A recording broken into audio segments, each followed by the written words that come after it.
पर्यावरण के प्रदूषण की वजह से कालकल्पित होते जा रहे हैं और हम टीबी और कैंसर जितनी भी फेफड़ों संबंधी बीमारी है ये सब उसी का परिणाम है। जल स्तर का चला जाना, प्रदूषित हो जाना। तो ये अनूठी पहल सरकार ने हमें जो जिम्मेदारी दी है कि मात्र एक दिखावा नहीं समझे, हम इसको दिल से जोड़ें। इस पूरे अभियान को हम दिल से जोड़े, ईमानदारी से जोड़े। हमारे बच्चों ने अभी तक 700 750 वृक्ष लगा दिया है। यहाँ लगाए, डिस्पेंसरी में लगाए, स्कूल में लगाए और अभी 60 वृक्षों को हम लेके जाएंगे और नावंड के बालाजी के लगाएंगे ना भाई। ये हमारा मिशन है। तो हम पूरी निष्ठा के साथ में, ईमानदारी के साथ में उनको लगा रहे हैं। यहाँ जो सब बैठे हैं बुद्धिजीवी है, पूरा मंच बुद्धिजीवी है। तो इसकी जो क्यों आवश्यकता पड़ी, इसकी आवश्यकता ये पड़ी कि ओजोन परत जो है, जो हमारे पराबैंगनी किरणों से हमें बचाता है, उसमें छिद्र हो गया, सीधी उसका कुप्रभाव पड़ रहा है, वो हमारी पूरी बॉडी पड़ रहा है। वृक्षों के नहीं होने से पूरा जो ऑक्सीजन का कोटा था वो कम होता जा रहा है, ऑक्सीजन का बढ़ता जा रहा है। जब ऑक्सीजन हम श्वसन क्रिया में ज़्यादा काम में लेंगे तो हम जान सकते हैं कि हमें फेफड़े संबंधी बीमारी होगी, शरीर पर हमारी बीमारियों का ज़्यादा प्रभाव पड़ेगा।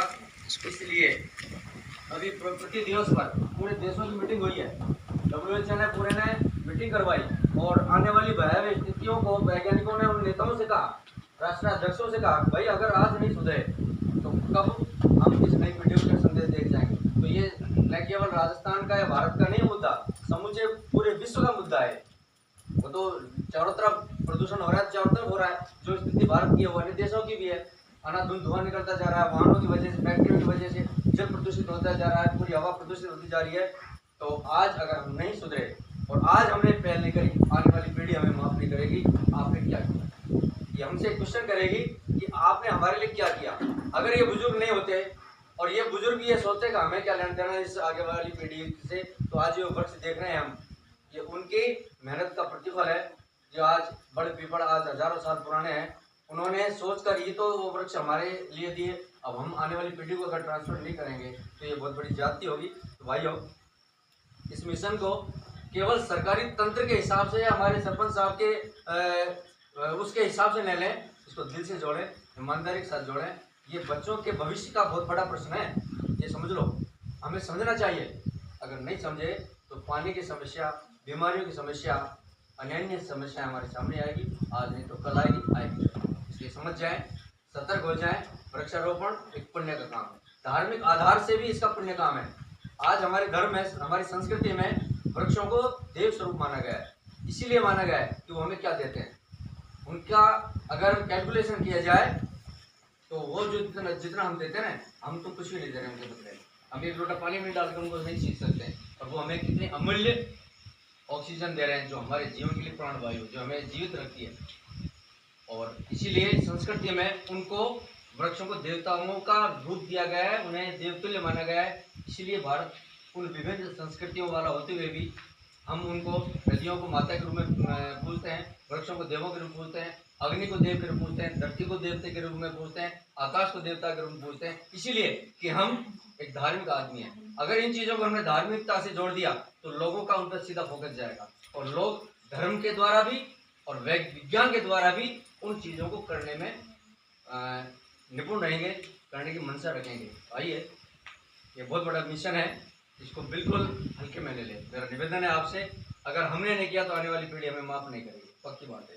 क्यों सब पटवारी जी, पक्की बात है। इसलिए ये जो बैठे हुए हैं लोग, हम भी ये नहीं सोचे, बच्चे तो खैर नहीं सोचेंगे कि ये एक साधारण सी बात है, सरपंच साहब ने इतना बछड़ा किया, इतना किया, गांव वालों ने इतनी मेहनत से ये सारी ज़मीन हमें मिली, तो इसमें चलो एक फॉर्मेलिटी नहीं, फॉर्मेलिटी नहीं करनी, मात्र ऐसा नहीं है। इसको दिल से जोड़ें। अगर हमने वृक्षारोपण नहीं किया तो पृथ्वी पर आने वाली विपदाओं के लिए भी हम तैयार हैं।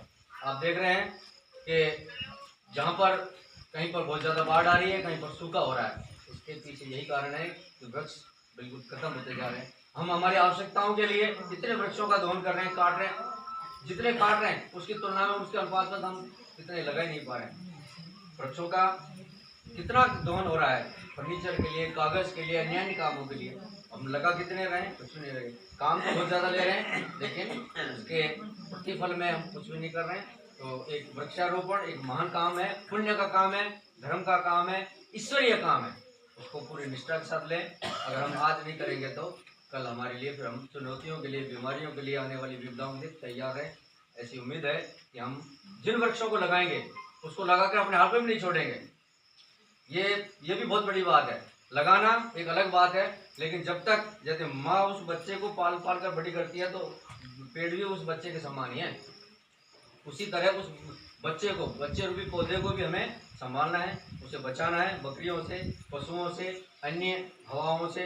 उनको स्टैंड दें, उनको पानी दें, और उनको जब तक वो अपने जूझने के लिए तैयार नहीं हो जब तक उन्हें साथ संभाल करें। तो ये हमारे लिए बड़ी पुण्य की बात है। पेड़ लगाकर अपने हाथ में न छोड़ें, उनकी सुरक्षा की भी गारंटी हमारी खुद की। जो वृक्ष लगाएगा वो पेड़ की सुरक्षा की जिम्मेदारी उसकी रहेगी। पानी की भी डालेगा और बाड़बंदी करेगा और पानी वगैरह जो भी सुरक्षा के उपाय वो करेगा। तो आइए इस मिशन को हम ईमानदारी से जोड़कर, एक धार्मिक काम से जोड़कर, इंसानियत के नाते, आने वाली पीढ़ी के नाते लेते हुए इसको मिशन को करें। बहुत बहुत धन्यवाद।